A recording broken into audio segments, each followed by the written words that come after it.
Good day sir, ito na yung order niya sir. LAN base for Peace Supply.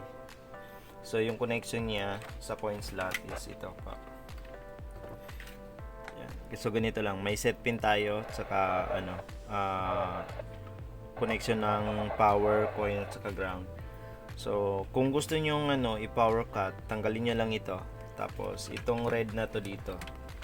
Itong red na to, ita-transfer niyo lang dito sa gitna. Dito. So, kung gusto niyo yung power cut, pero tanggalin niyo itong set pin. So kung gusto niyo yung default lang, so ito na lang. And then meron tayo dalawang indicator. Blue ilaw ito pag mag-insert coin, then red ilaw ito kapag na-bind na sa system. Tapos dito naman yung connection ng ETP cable papunta sa bridge, AP or sa switch hub nyo na connected sa bendo nyo. So yun lang siguro.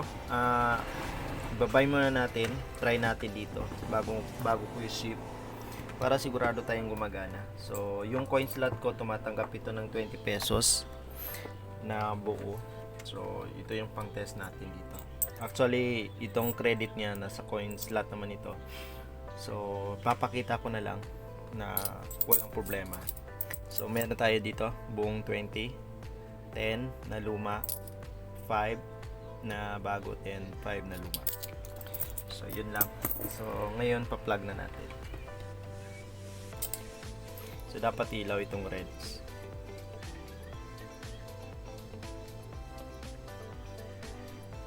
Pag umilaw na siya, connected na yun sa system. So ngayon next is i-enable natin sa may system. Login lang kayo sa admin panel. Tapos pakita ko na lang. Dashboard.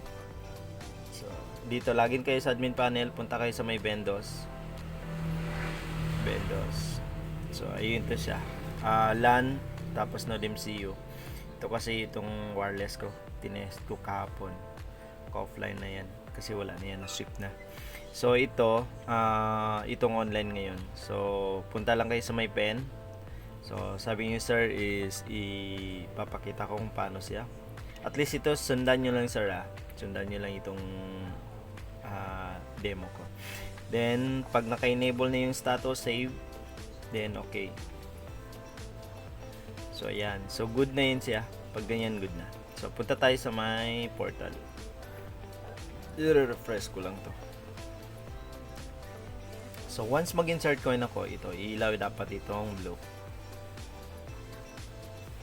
Yan, umilaw siya. So hulugan natin sir. Ito ko lang ilagay.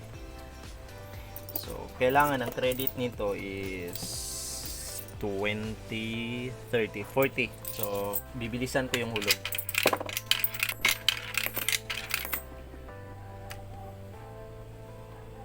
Oops. So yung credit niya 40 pesos. Yan. So go online tayo. Yan.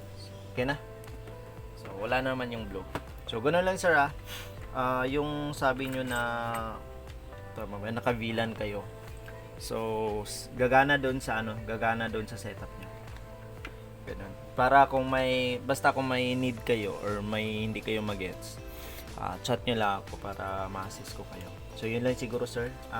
Ipa-flash ko na lang to tapos ship ko sa inyo. Thank you and good day.